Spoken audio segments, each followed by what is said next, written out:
ഓം സംഗുരുഭ്യോ നമ. ഓം ഗംഗണപതി നമ. ഓം സരസ്വതി നമ. ഓം ശ്രീകൃഷ്ണ പരമാത്മനേ നമ. പ്രിയപ്പെട്ടവരെ, നമുക്ക് സുദ്യുമ്നന്റെ ചരിതമാണ് നമ്മൾ അവലോകനം ചെയ്തത്. ആ സുദ്യുമ്നൻ രാജ്യഭരണം തന്റെ പുത്രനായ പുരൂരവസിനെ ഏൽപ്പിച്ചു.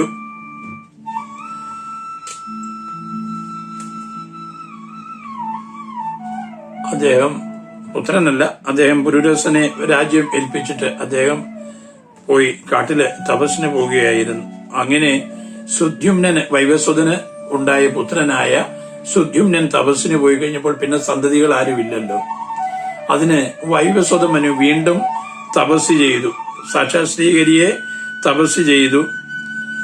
അങ്ങനെ അവിടെ അദ്ദേഹത്തിന് 100 സംവത്സരം തപസ് ചെയ്തു എന്നാണ് പറയുന്നത്. അങ്ങനെ ആ വൈവസ്വത മനുവിന് തപോവൈഭവം കൊണ്ട് രൂപഗുണ സദൃശന്മാരായ 10 പുത്രന്മാരുണ്ടായി. അതില് ഇക്ഷാകു, ദൃഷ്ടൻ, കുരുക്ഷകൻ, നൃഗൻ, ശര്യാദി, നരിഷന്തൻ, പൃഷദ്രൻ, നഭകൻ, കവി, അങ്ങനെയുള്ള പുത്രന്മാര് ഉണ്ടായി എന്ന് പറഞ്ഞു. ആ പുത്രന്മാരുടെ ചരിത്രമാണ് ഇനിയും പറയാൻ പോകുന്നത്. മന്നവൻ വൈവസ്വതനും യമുനയിൽ നിന്നു 100 തപസ്സു ചെയ്തിടിനാൻ. പന്നകശായിനം ധ്യാനിച്ചു, സന്തതി പിന്നെയും പ്രാർത്ഥിച്ചു. പുത്രകാമേഷ്ടിയും നന്നായി അഴകോട് ചെയ്തിരിക്കുന്ന നാൾ നന്ദനന്മാർ ഉളരായിനാർ 10 പേർ. ഇക്ഷാകുവും നൃഗൻ, ശര്യാദി, ദൃഷ്ടൻ, കുരുക്ഷകനും, നരിഷന്തനും, നഭാഗനും, വൃഷദ്രൻ, കവി എന്നവർ ശോഭയാ 10 പേർ വന്നുളരായാർ. അതിൽ 8ാമനായ വൃഷദ്രൻ ഗുരുവിനങ്ങിഷ്ടമായി വിദ്യ പഠിച്ച് തന്നന്തികെ നിത്യമരിക്കുന്ന കാലം ഒരു ദിനമോ തത്ര രാത്രോ ഗുരുവിൻ പശുക്കൂട്ടത്തിൽ വ്യാഘ്രം പിടിച്ചാൻ. പശുവൊന്നിനെ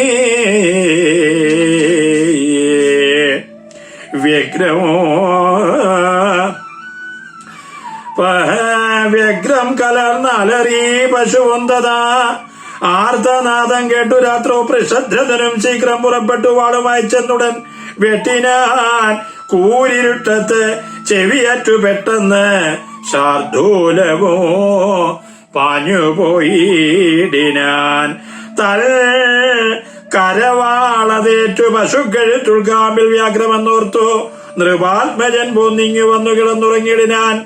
ആമ്നായ സാരാർദ്ധമൂർത്തി ദിവാകരൻ താൻ ഉദിക്കുമ്പോഴങ്ങു ചെന്ന് അഞ്ജസ മാനവേന്ദ്രാത്മജനാകന്ത തന്നുടെ വാളേറ്റ് തൽക്കഴുത്തറ്റു ധരണിയിൽ ചീള മരിച്ചു കിടന്ന പശുവിനെ കണ്ട് പരിതാപത്തോട് വൃഷദ്രനങ്ങ് ഇണ്ടൽ മുഴുത്ത് വിവശനായേറ്റവും മന്ദനായി നിന്നുഴന്നേറ്റം നിരൂപിച്ചു. തന്നുള്ളിലാമാറുറപ്പിച്ചു സംവൃതം ബ്രഹ്മചര്യം ധരിച്ചീശ്വരോപാസനം ധർമ്മേണ ചെയ്ത് പുരുഷാർത്ഥവും മുതാ സാധിച്ചുകൊണ്ട.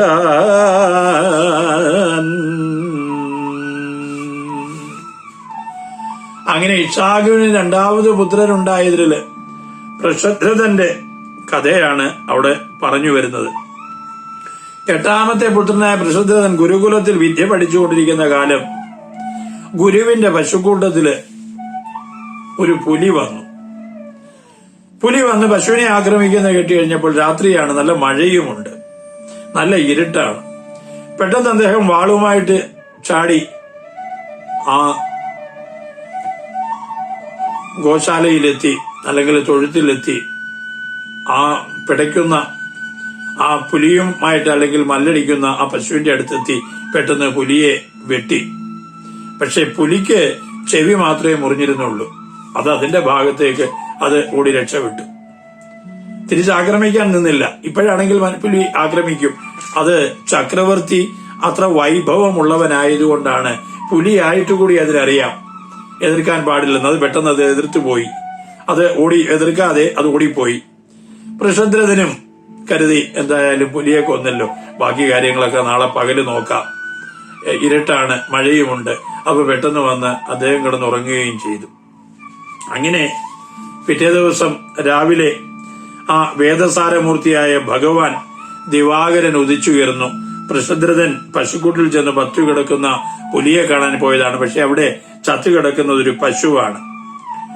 അപ്പം അറിയാതെ പറ്റിയ തെറ്റ് ചെന്ന് വസിഷ്ഠനോട് പറഞ്ഞു, ഇതുകൊണ്ടൊക്കെ അബദ്ധം സംഭവിച്ചു പോയി, അങ്ങയുടെ പശുക്കൂട്ടത്തിൽ പുലി കയറി, ഞാനതിനെ ചെന്ന് രാത്രിയിൽ കൊന്നു, പക്ഷെ ചത്തത് പശുവാണ്, പുലി ചെവിയേറ്റെങ്കിലും അത് ഓടി രക്ഷപ്പെട്ടു മറഞ്ഞു എന്ന്. പെട്ടെന്ന് അറിയാതെ പറ്റിയതാണെങ്കിലും കുലാചാര്യനായ വസിഷ്ഠൻ പൃഷദ്രഥനെ ശപിച്ചു. ഹിംസാസ്വരൂപമായ ഈ കർമ്മം നിമിത്തം നീ ശൂദ്രനായി ഭവിക്കട്ടെ എന്ന് അദ്ദേഹത്തെ ശപിച്ചു.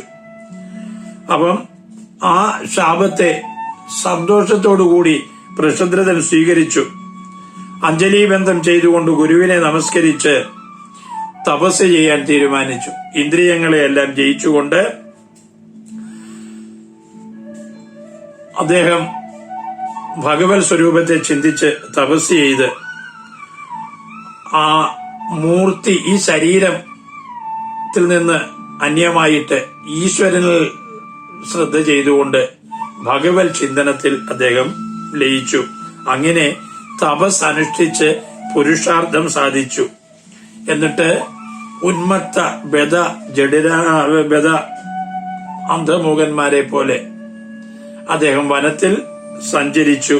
കാട്ടുതീയിൽ തന്റെ ശരീരത്തെ സ്വയം ദഹിപ്പിച്ചു. അങ്ങനെ പൃഷദ്രഥന്റെ ആ കഥ അവിടെ അവസാനിച്ചു. അതിനുശേഷം അദ്ദേഹത്തിന്റെ മറ്റൊരു സഹോദരനായ കവിയുടെ കാര്യം പറയുകയാണ്.